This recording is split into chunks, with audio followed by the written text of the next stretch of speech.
two identical gray trucks, one folded note, and a mistake that would rewrite two people's lives. Scott had just clocked out when he spotted it. A small white note perched under his wiper. He tugged it free. Handwritten digits. A tiny smiley face drawn at the bottom. No name. His gaze shifted to the matching truck parked inches away. The note wasn't meant for him. Not mine.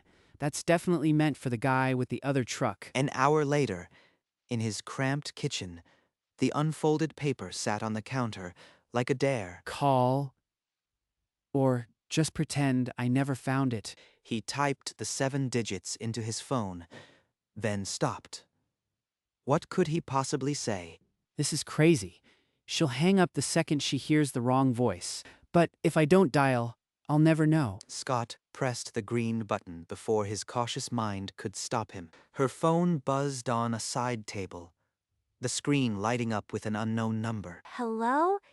Who is this? Hi. Sorry to bother you. I think you left a note on the wrong truck. Wait. What? Oh no. You are not. This is so embarrassing. Honestly, this is the most interesting thing that's happened to me all month. So tell me, who's the guy that made you leave a note? I don't even know his name. He drives that truck, always wears aviators. I've been watching from my window like a total creep, and now I've made a fool of myself to a total stranger. This is a disaster. Hey, you didn't make a fool. You made a mistake. Look, I'm Scott. How about coffee tomorrow at the grind? Maybe we can crack this case. Scott, I am Isabella. Okay, coffee. And if you bail, I'll just assume you are the wiser one. The next morning, the Daily Grind's windows caught the early light. Scott grabbed a table. Isabella spotted him, and they sat across from each other, both nervous. Okay, wrong truck guy. I still feel like I need to apologize. Don't. This is already the most interesting coffee I've had in months. I've been watching him for weeks from my apartment window. He parks in the same spot every afternoon. I even sketched him in my journal. It's pathetic, I know. She turned the open sketchbook toward him. A pencil drawing of a man with aviators. The words, "Who is he?" scrawled underneath. This is good. You are talented. So, what was the end game? Just watch him forever. I work near that parking lot. Tomorrow, after my shift, we could stake it out. Find the guy. We're not strangers anymore. I am curious. Let's do this. The following afternoon, the two trucks sat like silent rivals under the declining sun. Scott leaned against his own truck. Isabella arrived a moment later, wringing her hands. They didn't have to wait long. A polished gray truck rolled into the adjacent space. The driver got out. Slick dark hair, expensive sunglasses, confidence dripping from every move. That's him. The aviators, that easy smile. He's exactly who I wanted him to be. Of course. Tall, polished, perfect. And me. I am just the idiot who dialed a wrong number. I need to know his name. I can't lose him again. Scott swallowed the ache and nodded. Then Isabella's phone was out. She showed him the screen, a social profile photo of the stranger, his name scrolling beneath. Derek. Okay, we found Derek. Now what? You going to talk to him? Or do we keep this a two-person stakeout? Let me message him. I've waited weeks. I am not chickening out now. She typed a quick, casual message and hit send before she could delete it. Seconds later, Derek's reply popped up. "Hey, mysterious note girl. Was hoping you'd reach out." He replied, and he remembers the note. This is actually happening. Scott leaned in, his eyes catching the flood of flirty comments from multiple women on Derek's profile. Could be nothing. Or it could be a whole lot of something he doesn't want her seeing. I am going to ask him out. Coffee? Friday? If he says yes, this is fate. Another ping. Friday works. Can't wait to see the girl who's been watching me. Guess that settles it. I'll be here, ready to hear all about it. Promise. But I am not going to sit back and watch her get played. I need to know more about this guy. Friday afternoon. Isabella arrived early at the coffee shop, rehearsing everything she might say. Derek was 15 minutes late. He breezed through the door in aviators and a sharp polo, kissing her cheek before she could even offer a hand. You are even more beautiful than I imagined. Sorry, I am late. Last meeting ran over. But his phone never stopped illuminating the table between sips. He'd flip it face down, but the buzz still hummed. Work crisis, he said, but my gut felt like a cold knot. He stood up again, phone already at his ear, promising 2 minutes. It was the third time. 2 minutes. That never ended. And I started counting how many names I could remember from his phone. That evening, she called Scott, her voice carefully bright. The date was good. He's exactly what I expected. Charming, handsome, but Something's off. I am going to find out what he's hiding. The next morning, Scott leaned across the counter at the daily grind. When he mentioned Derek, the young barista's face went tight. She kept her voice low. He's here all the time. Different woman, each visit. Same charm, same lines. I've watched it happen 3 times this month. 3 women, same coffee shop, same guy. This is a pattern, not an accident. That evening, he met Kelly at a dim bar near the highway. She was a former ghost of Derek's. Eager to talk, she scrolled through her phone, showing him message after message. He told me he loved me in 2 weeks. Then he vanished. Kelly sent over a photo. Derek's lips on another woman's cheek, dated 2 days before his date with Isabella. 2 days before, he was with her while Isabella was waiting for Friday. She gave him a list. 4 names. 4 women. Derek had ghosted in the last 3 months, all with similar stories. Scott pocketed the napkin and the screenshots, his resolve hardening into something irreversible. I've got names, dates, proofs. Derek's days of lying are numbered. Scott invited Isabella over that evening, and without a word, he slid a folder across the coffee table. She flipped it open. Printouts, names, a photo of Derek kissing a blonde. Her breath caught. where did you get this? Have you been following him? I talked to a barista who's seen him with 3 different women, and Kelly, he ghosted her after 2 weeks. Same pattern. You are lying. You are just jealous because I didn't fall for you instead. Isabella, look at the dates. He was with Kelly 2 days before your date. He's playing you too. She grabbed her phone, scrolled to the photo again, and with a choked cry, hurled it onto the couch as if it had burned her. I don't want to ever see you again. Stay out of my life. The door slammed so hard the walls shook.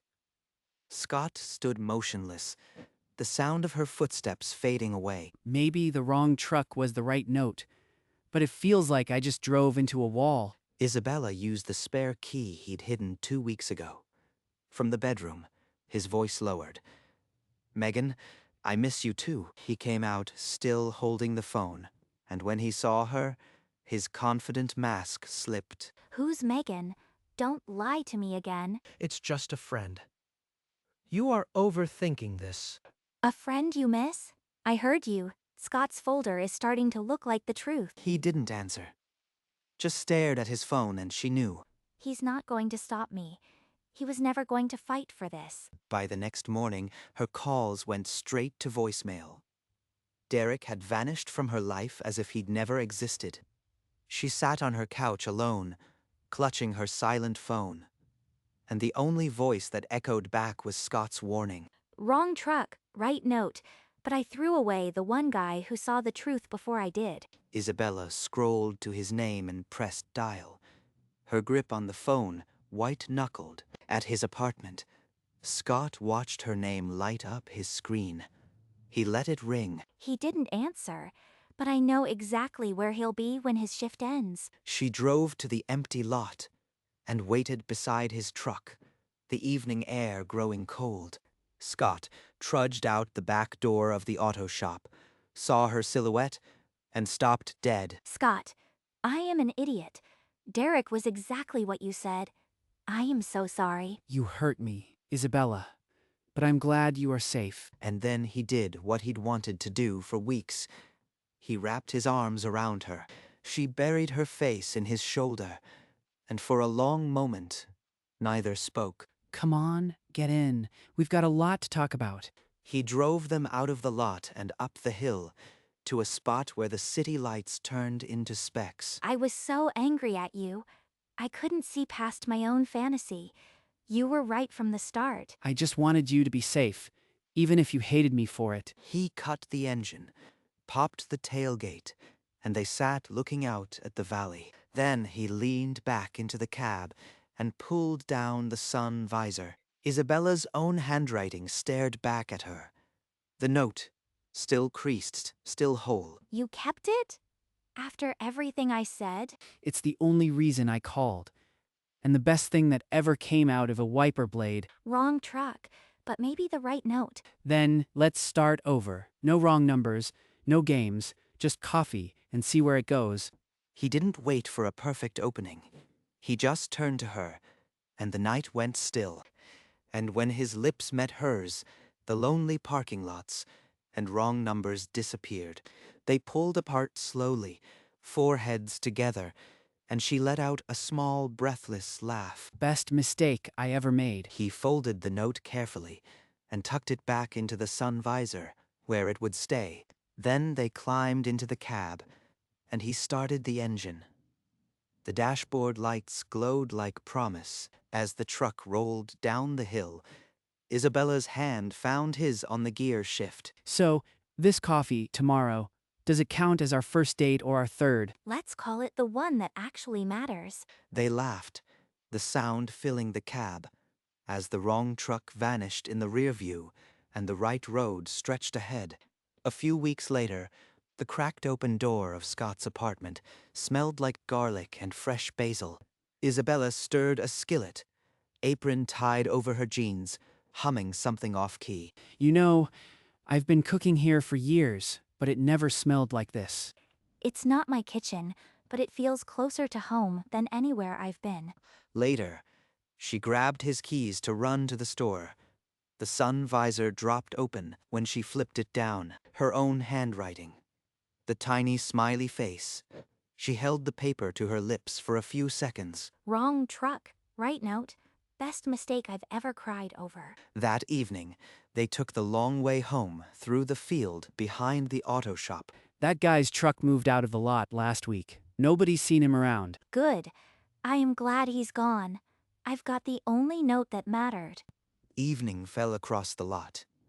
Only Scott's truck remained, parked where the two had once sat side by side.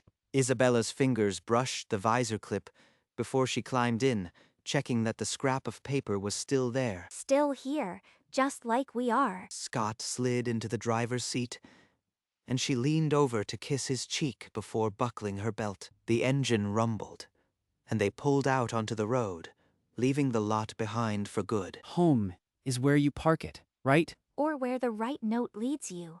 They drove into the fading gold of the horizon, two silhouettes behind glass, moving forward. Inside the visor, the note rested like a secret, a wrong turn that had become the only direction worth taking. And in the end, the wrong truck had been the only one that mattered. Sometimes, a wrong turn is the only way to find the road you were meant to travel. The note was never a mistake. It was a breadcrumb placed by a hand none of them could see. Now, the other truck is gone, and the girl who cried on her couch has found a kitchen that hums with her music, and the man who hesitated to press call now keeps that folded paper like a compass, always pointing home. Not every love story starts with a glance across a room. Some begin with a scribble and a wiper blade. Isabella sometimes still reads those 7 digits aloud, just to hear the rhythm that brought her home. Scott never deleted her contact. It still says wrong truck with a smiley emoji, their lives stitched together by a parking lot, a patch of asphalt that became the crossroads of fate. Maybe the universe writes better than we ever could. It just needs a wrong truck to deliver the message. The end. But after every ending, a new morning still rises. And Scott woke to find her still there, head on his chest, breathing slow. She'd left a fresh note on the kitchen counter before he woke. Not a number this time, but a single sentence in her looping hand. A lifetime of mornings like this. That's all I ever really wanted. The old parking lot was repaved a month later. But Scott never moved his spot. It had become sacred ground. We should plant a tree here. Something that grows, from the one spot that changed everything. Or maybe a bench. For the next lonely person who leaves a note on the wrong truck. They'll need a place to sit and wait for the call. And though they never built that bench, the story spread. People left notes on his windshield sometimes, jokes, blessings, once a child's drawing of two trucks, and each new note found its way into the visor, tucked beside the original, a growing archive of a single accident that became the whole point. And the woman who once cried alone now drove the old truck to the store, her ring catching the dashboard light, humming that same off-key tune, all because one ordinary man decided to press call, and one ordinary girl had the courage to answer. Years later, when people asked how they met, Isabella would simply smile and say, "He found my note on the wrong truck, and he called anyway." And everyone who heard the story would lean in, waiting for the twist, the magic, the moment the universe wove two strangers together with nothing but paper and chance. But Scott and Isabella knew the secret was never the note itself. It was the courage to act when the universe handed you something that wasn't yours. And so the kitchen stayed full of basil, the visor stayed full of notes, and the old gray truck carried them through seasons and towns, always circling back to that first asphalt patch. Some nights, Scott would pull down the visor just to look at the original note, the ink fading, the edges soft from handling, and he'd remember the exact weight of the phone in his hand. Best decision I almost didn't make. And somewhere, miles away, the other truck sat in a scrapyard, rusted and forgotten. But the story it set in motion bloomed and never stopped, for the wrongest note on the wrongest truck had become the truest beginning. And the note, the original, with its faded smiley face, still rested in the visor, waiting to be found by someone else someday. Because fate doesn't always use the right address, but it always arrives. 5 years later, Scott found another note. This time it was typed, no smiley face, just a number and a single line.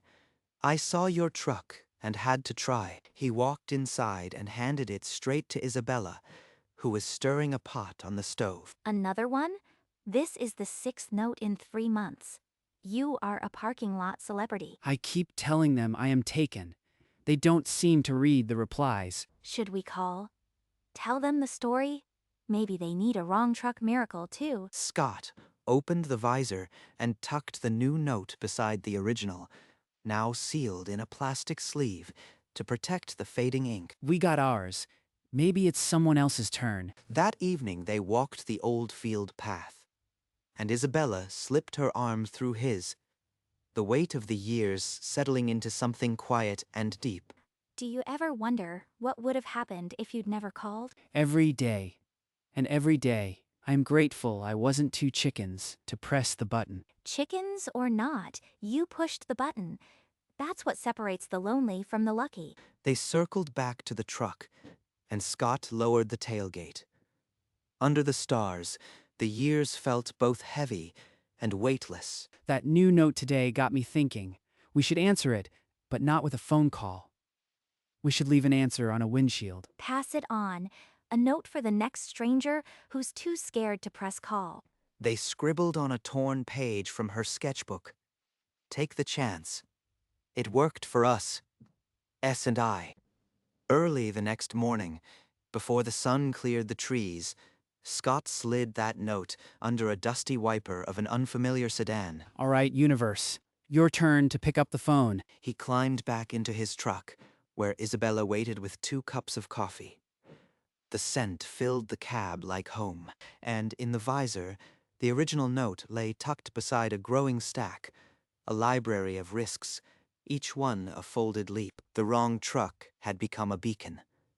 And somewhere out there, a total stranger was about to find a reason to believe. Across town, in a parking lot, just like the one they knew, a woman slid into her sedan and spotted a folded square of paper pinned under the wiper blade. She tugged it free. The handwriting was unfamiliar, but the message was clear. Take the chance. It worked for us. S and I. She sat for a long minute, staring at the number. Then, with a shaky breath, she pulled out her phone. Those 7 digits blinked on the screen, and for a heartbeat, her thumb hovered, just the way Scott's once had, a lifetime ago. She pressed it. Somewhere, a phone rang, and a man's voice answered, surprised but curious. The story didn't end with Scott and Isabella. It simply grew one note at a time, across parking lots and unknown numbers. Later that day, Scott's phone buzzed with a notification, a text from an unknown number. Look at this. Thank you. I called him. First date tomorrow. Our first catch. We're officially parking lot matchmakers now. And as the sun set, the note in the visor seemed to glow, a folded beacon that had lit one path after another. The engine purred softly as they coasted down the hill toward home, the headlights carving a path through the gathering dark. That woman we helped. She texted again. She sent a photo with her date. Look at that. 2 people, a coffee shop, and a note that wasn't hers. Our little cult of wrong trucks is growing. Next thing we know, there'll be a parking lot support group. She tucked the phone into her jacket and leaned her head back against the seat, a smile lingering on her lips. In the visor, the original note was flanked by 3 others, each a folded story, a risk someone took. Maybe that's the real legacy. Not just us, but every person who picked up the pen and believed in a wrong number. Streetlights swept across the windshield, casting stripes over their faces as the truck hummed its familiar rhythm. When they parked, Scott reached up and tapped the visor once, a quiet ritual, a thank you to a small folded paper. The note, the wrong truck, the right note. It was all one thing now. Home. And somewhere out there, another note was about to be folded. The engine fell silent, and the night settled around them. For a moment, they just sat in the dark, hands still intertwined. Every time we park here, I feel like the universe just tipped its hat at us. It tips its hat because we're still here. After everything, we're still here. He flipped down the visor one last time. The original note had curled edges, the ink faint, but the smiley face was still there. This scrap of paper started a chain reaction. Who knows where it'll end? They walked inside, flicking on the kitchen light. The aroma of last night's basil still clung to the air. Let's write another one tomorrow. Not a note for a stranger, a note for the visor. Something our future selves can find. What would it say? Remember when a wrong turn turned out to be the best road you ever took? That or just we were here. It was worth it. And as the page slid into the visor, the stack grew again. A chronicle of chance, sealed in the cab of a gray truck that had never been the wrong one after all.